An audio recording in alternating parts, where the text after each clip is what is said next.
Hello friends, good morning. मैं हूं MJ. Friends, अभी दिसंबर महीना ख़त्म होने वाला है, जनवरी का महीना स्टार्ट होने वाला है। अब जनवरी का महीना जैसे ही स्टार्ट होता है उसके बाद शुरू होती है हमारी spring season. Spring season generally plant के ऊपर नई ग्रोथ लाने में हेल्प करती है। प्लांट के ऊपर जो फ्लावरिंग्स होते हैं वो बढ़िया आते हैं। ये एक ऐसी सीज़न होती है जब ज़्यादा गर्मियाँ भी नहीं होती, ज़्यादा ठंड भी नहीं होती।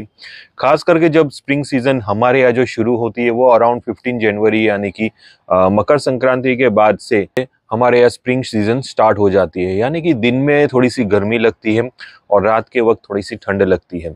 तो ऐसा क्लाइमेट क्रिएट हो जाता है। तो ये जो क्लाइमेट है फ्रेंड्स, ये क्लाइमेट हमारे प्लांट्स के लिए बहुत ही अच्छा होता है। कोई भी प्लांट आपका हुआ, आपके समर सीजन के पौधे हुए, आपके विंटर सीजन के पौधे हुए, ये दोनों प्लांट ये सीजन में ग्रो होंगे अप टू फेब्रुवरी एंड या तो मार्च एंड तक आपके यहाँ ये प्रोसेस चलता रहेगा। अब बहुत सारे लोगों का ये सवाल आता है मुझे कि हमें समर सीजन के जो पौधे हैं, यानी कि हमारे मोगरा हुए, हमारे जो चमेली के पौधे हुए, बाद में हमारे रात रानी के पौधे हुए और कुछ हाइबिस्कस ऐसे जो समर की वैरायटीज़ है, जैसे कि हमारे देसी हाइबिस्कस है और बहुत सारे दूसरे जो हमारे समर सीजन के प्लांट्स है, उसकी तैयारी कब से स्टार्ट करनी है? उसकी तैयारी अभी से स्टार्ट कर लीजिए। यानी कि जनवरी के एक वीक यानी कि पहला वीक छोड़ के नेक्स्ट वीक से आप अपने प्लांट की तैयारी शुरू कर सकते हो। अब जनवरी के एक वीक छोड़ के डिपेंड करता है आपके यहाँ टेम्परेचर के ऊपर, क्योंकि बहुत जैसे कि नॉर्थ साइड में हम जाएंगे, जनवरी के पहले 15 दिन बहुत ही ज़्यादा ठंड रहती है। तो जैसे ही फ्रेंड्स आपके यहाँ अगर बहुत ज़्यादा ठंड रहती है तो बाद में आप ये सब प्रोसेस मत करिए। अगर आप नॉर्थ इंडिया से हो और बहुत ही ज़्यादा ठंड आपके यहाँ होती है, टेम्परेचर यहाँ पे बहुत ही ज़्यादा मैटर करता है। जैसे कि फ्रेंड्स आपको लगता है कि आपके यहाँ टेम्परेचर पहले से अभी थोड़ा थोड़ा गर्म होना स्टार्ट हो चुका है। दिसंबर महीने में बहुत सारे लोगों ने फेस किया है कि जिसके यहाँ 4 डिग्री 5 डिग्री भी टेम्परेचर गया है। और जनवरी के महीने में अभी टेम्परेचर आपके यहाँ 10 डिग्री 12 डिग्री आसपास आ रहा है। मैं मिनिमम टेम्परेचर की बात कर रहा हूँ। मैक्सिमम टेम्परेचर जिनके यहाँ 15 डिग्री दिन का गया है और मेरे यहाँ तो मैक्सिमम टेम्परेचर 30-28 के आसपास ही रहा है। लेकिन बहुत सारे लोगों को ये फेस करना पड़ा जो दिन का टेम्परेचर 15 डिग्री 20 डिग्री के आसपास गया है। और अभी जनवरी के महीने में अगर उनका टेम्परेचर 20 डिग्री से ऊपर आ रहा है, 20 डिग्री 22 डिग्री 25 डिग्री, तो ऐसे में आप अपने प्लांट के ऊपर काम कर सकते हो। जो भी आपके समर सीजन के पौधे हैं, प्लूमेरिया, कनेर, जास्मीन, मोगरा, बहुत सारे ऐसे प्लांट हैं जो समर सीजन में आपको फ्लावरिंग्स देते हैं, उनके ऊपर काम करना शुरू कर लीजिए। उनके ऊपर सबसे पहला काम जो मैं आपको बताऊंगा, ध्यान से सुनिए बिना स्किप किए हुए। तो सबसे पहली चीज, अगर आप अपने प्लांट की रिपोर्टिंग करने वाले हो तो वो टाइम आप अपने प्लांट के ऊपर प्रूनिंग मत करिएगा। ये चीज ध्यान रखिए। जिस दिन आप रिपोर्टिंग करते हो उसके 20 दिन के बाद ही आप अपने प्लांट के ऊपर प्रूनिंग करिए। रिपोर्टिंग कर रहे हो या तो रूट प्रूनिंग कर रहे हो, ये दोनों चीज में ध्यान रखिए। अगर आप रिपोर्टिंग नहीं कर रहे हो तो सिंपल आप अपने प्लांट की ऊपर की जो 2 इंच 3 इंच जितनी साइड वाली मिट्टी हटा दीजिए, बाहर निकाल दीजिए।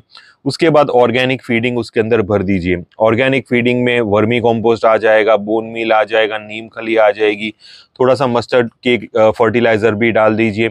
सारी क्वांटिटी थोड़ी थोड़ी डालनी है हमें। जैसे कि अगर आप 100 ग्राम जितना वर्मी कंपोस्ट लेते हो, 100 ग्राम वर्मी कंपोस्ट में आप 20 ग्राम जितना 20 ग्राम जितना आप नीम के फर्टिलाइजर डाल दीजिए, 20 ग्राम जितना मस्टर्ड के फर्टिलाइजर डाल दीजिए। होममेड फर्टिलाइजर होंगे वो आप उसके अंदर अच्छी तरह मिक्स करके आप अपने रूट्स के आसपास उसकी फीडिंग कर दीजिए, अगर आप रिपोर्टिंग वगैरह नहीं करना चाहते। लेकिन अगर आप रिपोर्टिंग वगैरह करते हो तो सबसे पहले तो आप अपने प्लांट के ऊपर रिपोर्टिंग करिए। रूट प्रूनिंग करनी हो तो रूट प्रूनिंग कर लीजिए। फिर से एक अच्छी पॉटिंग मीडिया बना दीजिए जिसके अंदर बहुत सारे केमिकल फर्टिलाइजर्स नहीं डालने हैं। नॉर्मल ऑर्गेनिक फर्टिलाइजर्स डालिए, जैसे कि वर्मी कॉम्पोस्ट, नीम फर्टिलाइजर, मस्टर्ड फर्टिलाइजर। ये मिक्स करके आप एक पॉटिंग सॉइल बनाइए। वो पॉटिंग सॉइल के अंदर आप अपने प्लांट को रिपोर्ट कर सकते हो। ठीक तरीके से वाटरिंग करिए, ज्यादा ओवर वाटरिंग नहीं करनी है। अभी भी ऐसा टाइम है जब अभी भी फ्रेंड्स आपके यहाँ टोटली गर्मियां स्टार्ट नहीं हुई, विंटर्स चल रहे हैं। तो ऐसे में फ्रेंड्स अगर आप ज्यादा पानी दोगे तो रूट रॉट हो सकते हैं, तो ये चीज का भी ध्यान रखिए। रूट प्रूनिंग के बाद अगर आप अपने प्लांट के ऊपर से नए रूट्स लाना चाहते हो तो ज्यादा वाटरिंग मत करिए, हल्का हल्का पानी दीजिए। जैसे कि आपको लगता है कि आज हमने पानी दिया तो कल सुबह तक वो पानी ड्राई होना चाहिए, वो हिसाब से आपको पानी देना है।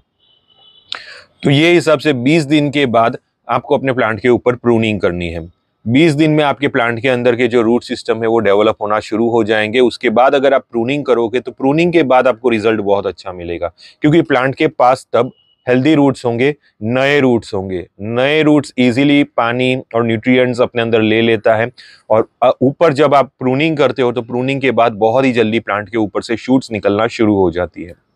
तो ये चीज ध्यान रखिए। प्रूनिंग कितनी करनी है? देखिए, प्रूनिंग अगर आप करते हो तो ब्रांच प्रूनिंग करिए, ज्यादा प्लांट को छोटा मत कर दीजिए। बहुत सारे लोग ज्यादा प्लांट को छोटा करने की वजह से प्लांट बाद में नए शूट्स निकालने में बहुत टाइम लगा देता है, खास करके अगर आपका प्लांट नया हो जिसके रूट सिस्टम बहुत ही छोटे हो।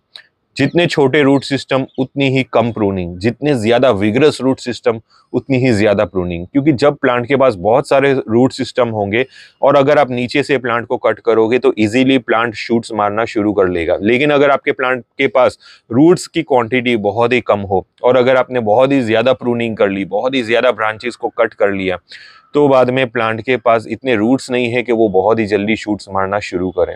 तो ये चीज भी ध्यान रखिए। अगर आपका प्लांट छोटा है तो ज्यादा प्रूनिंग मत करिए, हल्की हल्की सी ट्रिमिंग कर लीजिए, उसके ऊपर ब्रांचेस के ऊपर ट्रिमिंग कर लीजिए, और बाद में आपका प्लांट फिर से शूट्स मारना शुरू कर लेगा। अराउंड 10 दिन के अंदर अंदर आपके प्लांट के ऊपर नए शूट्स निकलना शुरू हो जाएंगे।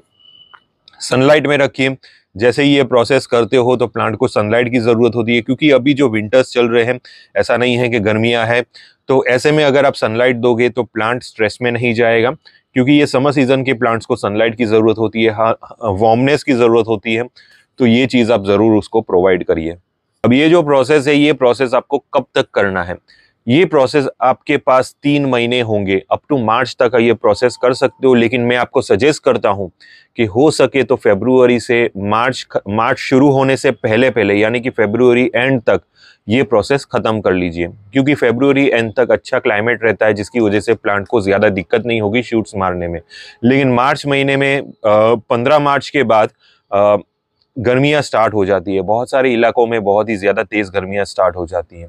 तो ऐसा चांस मत लीजिए मार्च महीने तक वेट करने का। हो सके तो फरवरी महीने से पहले आप अपने प्लांट के ऊपर ये सारा काम कर लीजिए, ताकि आपके जो समर सीजन के पौधे हैं वो आने वाली सीजन में बहुत ही अच्छी फ्लावरिंग्स कर सके, ग्रोथ कर सके और प्लांट की हेल्थ मेंटेन हो सके। ये सारा जो प्रोसेस आप करते हो तो ये इंटेंशनली मत करिए कि आपके प्लांट ढेर सारे फ्लावर्स देगा। एक पर्टिकुलर प्लांट जब भी आप अपने गार्डन में लाते हो तो ये इंटेंशन रखिए कि ये प्लांट आपके पास लंबे टाइम तक रहे। जितने लंबे टाइम तक रहेगा, आपको ये प्लांट के साथ कनेक्टिविटी बढ़ जाएगी, आपको पता होगा कि ये प्लांट कैसे कैसे बढ़ रहा है, उसके ऊपर क्या क्या हो रहा है, तो आप वो प्लांट के साथ कनेक्ट हो जाओगे। तो ये सारी चीजें प्लांट की लाइफ के लिए हैं। जैसे ही ये सारी चीजें करते हो तो प्लांट की लाइफ बढ़ती है।